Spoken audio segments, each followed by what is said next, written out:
I-manifest natin ang klase ng relasyon na masarap, hindi lang sa kama, kundi araw-arawin pa. Ang top secret ko po ay sa dami kong nireto, ako pa rin ang gusto. Yung brother niya po kasi is ex ko nung high school ko. Tapos sabi niya, okay lang naman. Yun ang palagi kong sinasabi sa kanya na, mairereto ako. Sabi niya, bakit mo ba ako nireretohan ng nireretohan? Every time na nagpapaalam ako sa iyong manligaw.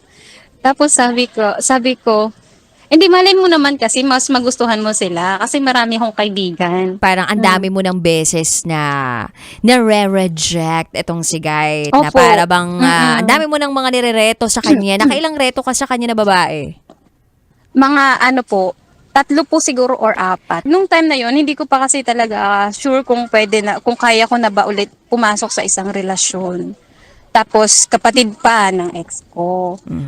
Kaya medyo nag-aalangan po ako nung time na yon. Inaano niya na baka daw lokohin ko yung kapatid niya kasi nga may issue po yung yung may nangyari kasi sa amin nung ex ko dati. Break na kayo ng Opo. ex mo, Mhm. pero may nangyari Opo. sa'yo, sa inyo. Opo, may nangyari po sa So, amin sabi while ng I'm in ex a mo- relationship to the other man. Yes. Sabi ng ex mo, Mm-mm. baka naman yung kapatid ko lokohin mo dahil nagawa mo Opo. nga sa akin. Tinawagan ko siya. Sabi ko, may sasabihin ako sa'yo. Sabi niya, ano yun? Sabi ko, sorry, hindi ko nasabi sa'yo. Gusto ko man sa libing, pero nakalimutan ko talaga to. May nangyari sa amin ng kapatid mo. Sabi, nagulat ako sa sagot niya, DJ Jello. Ang sagot niya sa akin, alam ko. Alam ko na, sabi niya ganun. Dahil Sabi sinabi ko, ng kapatid "Paano mo-" niya?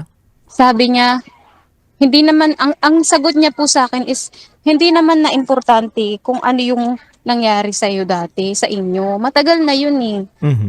Nakaraan na yun. Hindi na yun mahalaga sa akin. Ang importante sa akin ngayon is kung ano yung meron tayo. Ikaw at ikaw pa rin ang pinipili. So, Tama po. Yana, tama ba? Tama ba? Going Opo. strong kayo Opo. ngayon ni Jay? Yes po. And actually, we're planning to get married next year. Wow, congratulations in advance.